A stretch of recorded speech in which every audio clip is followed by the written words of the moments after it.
অতি বিষাক্ত সাপ এবিধৰ বংশবৃদ্ধি অসমত হৈছে, যিটো অতি চিন্তাজনক।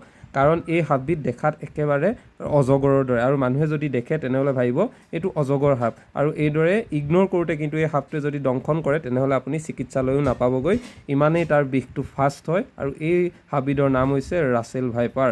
আৰু ৰাছেল ভাইপাৰ ইয়াৰ যিটো বিশেষকৈ বাংলাদেশ, পশ্চিমবংগ আৰু পাকিস্তান, নেপাল এই দেশবোৰত ইয়াৰ যিটো বংশবৃদ্ধি আছে, কিন্তু বৰ্তমান সময়ত পশ্চিমবংগৰ লগতে অসমত কিন্তু এই সাপবিধৰ, এই ৰাছেল ভাইপাৰৰ ইয়াৰ বংশবৃদ্ধি হ'ব ধৰিছে, যাৰ ফলশ্ৰুতিত কিন্তু এনেকুৱা এটা হৈছে চিন্তাৰ বিষয় হৈ পৰিছে। কাৰণ বৰ্তমান সময়ত এইটো গৰমৰ ছিজন, গৰম দিনৰ এতিয়া হাবি জংঘলবোৰ অত্যধিক হৈছে, আৰু এই গৰমৰ সময়ত যদি এনেদৰে ক'ৰবাত এই সাপটো আহি বাস কৰিছে বা ৰৈছেহি, কোনোৱে যদি অজগৰ বুলি ভাবি ওচৰলৈ গৈছে বা কিবা এটা কৰিব লৈছে, এই সাপবিধে কেনেবাকৈ দংশন কৰিবলৈ হ'লে মানুহ জীয়াই থকাৰ চান্স বহুতেই কম। আৰু এই সাপবিধ যথেষ্ট আক্ৰমণাত্মক আৰু আগ্ৰাসী, অৰ্থাৎ এগ্ৰেছিভ হৈ থাকে, আৰু মানে আক্ৰমণাত্মক আপোনালোকে নিশ্চয় বুজি পাইছে। সেয়েহে আপোনালোকে যদিও দেখিছে তেনেহ'লে দূৰত থাকক, দূৰত অৱস্থান কৰক, নহ'লেও ফেনাইল ইত্যাদি দি এইসকলৰ পৰা সাৱধান হৈ থাকিবলৈ চেষ্টা কৰক। এই ৰাছেল ভাইপাৰ আপোনালোকে দেখিছে, ইয়াৰ বিষটো বহুত বেছি, কিং কোব্ৰাতকৈ কিন্তু ইয়াৰ বিষটো বহুত বেছি। সেয়েহে এই সাপটো যদি দেখিছে ক'ৰবাত, তেনেহ'লে আপোনালোকে দূৰত্বত থাকক, দূৰত্ব বজাই ৰাখক, বা যদিও বন বিভাগক খবৰ দিয়ক।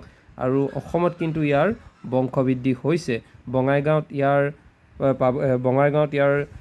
উদ্ধাৰ কৰা হৈছে, এই ৰাছেল ভাইপাৰক বঙাইগাঁৱত উদ্ধাৰ কৰিছে। আৰু বঙাইগাঁৱত যিটো উদ্ধাৰ কৰিছে এইটো আপোনালোকে পাইছে, বঙাইগাঁৱত ইয়াক উদ্ধাৰ কৰা হৈছে। আৰু এইদৰে কিন্তু এই ৰাছেল ভাইপাৰে যিদৰে লাহে লাহে বংশবৃদ্ধি আমাৰ অসমত হৈছে, ই কিন্তু এটা চিন্তনীয় বিষয়। কাৰণ এই সাপটোৰ যিটো বিষ, এই বিষ সহ্য কৰাটো অতি টান, আৰু যি সহ্য কৰাটো অতি টান মানে সাপটো ফুটাৰ লগে লগে যদি আপুনি চিকিৎসালয়লৈ যায়, চিকিৎসালয় পোৱাৰ আশাটো কম বা জীয়াই থকাৰ আশা কম। সেয়েহে এই সাপটো দেখাত একেবাৰে অজগৰৰ দৰে।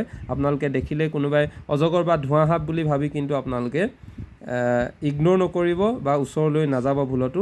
এই সাপবিধৰ যথেষ্ট বিষ আছে, আৰু এতিয়া গৰম দিন, এই সময়ত কিন্তু অসমত ইয়াৰ উৎপত্তিস্থল, ইয়াৰ বংশবৃদ্ধি লাহে লাহে বৃদ্ধি পাব ধৰিছে।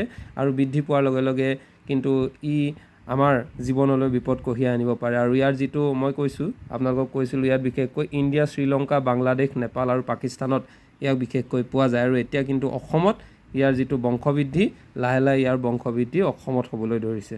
আৰু এইদৰে যদি অসমত আমাৰ গাঁৱে ভূঞে কেনেবাকৈ ইয়াৰ বংশবৃদ্ধি হ'বলৈ ধৰে, তেনেহ'লে কিন্তু বিপদ নিশ্চিত। সেয়েহে এইবোৰৰ পৰা সাৱধান হৈ থাকিবলৈ হ'লে আপোনালোকে যদিও ক'ৰবাত দেখিছে, তেনেহ'লে বন বিভাগক খবৰ দিয়ক। আমি মৰাৰ কথা নকওঁ, এইবোৰক মাৰিবও নাপায়, ইহঁতৰো জীয়াই থকাৰ স্বাধীনতা আছে। সেয়েহে ইহঁতৰ পৰা দূৰত্ব বজাই ৰাখক, তেতিয়া আপোনাৰ জীৱনো সুনিশ্চিত হৈ থাকিব, আৰু ইহঁতৰ জীৱনো সুনিশ্চিত হৈ থাকিব। এটা সৰু ইনফৰ্মেশ্যন আপোনালোকক দিবলৈ চেষ্টা কৰিলোঁ। ধন্যবাদ।